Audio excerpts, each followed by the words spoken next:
राम का अंतिम युद्ध काल से भी परे। यह कथा उस समय की है जब राम राज्य स्थापित हो चुका था।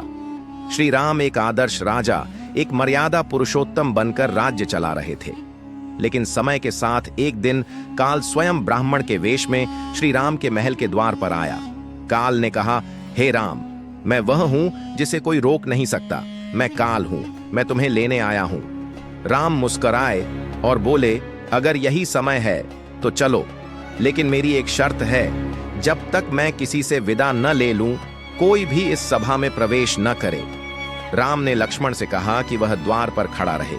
यदि कोई भीतर आता है तो उसे मृत्यु दंड देना होगा, चाहे वह कोई भी हो।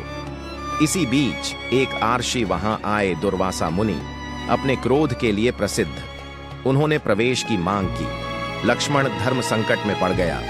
न प्रवेश कराना श्री राम की आज्ञा का पालन होता और न कराना अर्ष का अपमान। आखिरकार लक्ष्मण ने स्वयं श्री राम की आज्ञा तोड़ी और भीतर गया। श्री राम को सब समझ में आ गया। राम ने कहा, मैंने वचन दिया था और अब उस वचन की रक्षा के लिए, हे भाई, मुझे तुम्हें त्यागना होगा। लक्ष्मण ने मुस्कुराते हुए गंगा में जल समाधि ले ली और तब श्री राम ने सीता, लक्ष्मण और अपने सभी संबंधों को त्याग कर एकांत का वर्ण किया। और अब आता है सबसे रहस्यमय भाग। जब राम सरयू नदी के किनारे पहुंचे, उन्होंने जल में प्रवेश किया, लेकिन कहते हैं वह शरीर से नहीं, ब्रह्म रूप में लौटे और सरयू की गहराई से निकलकर एक तेज प्रकाश आकाश की ओर उठा। कुछ योगियों का मानना है कि राम आज भी कालातीत लोक में विद्यमान है और समय समय पर अदृश्य रूप में धरती पर आते हैं, मर्यादा और धर्म के संतुलन को बनाए रखने।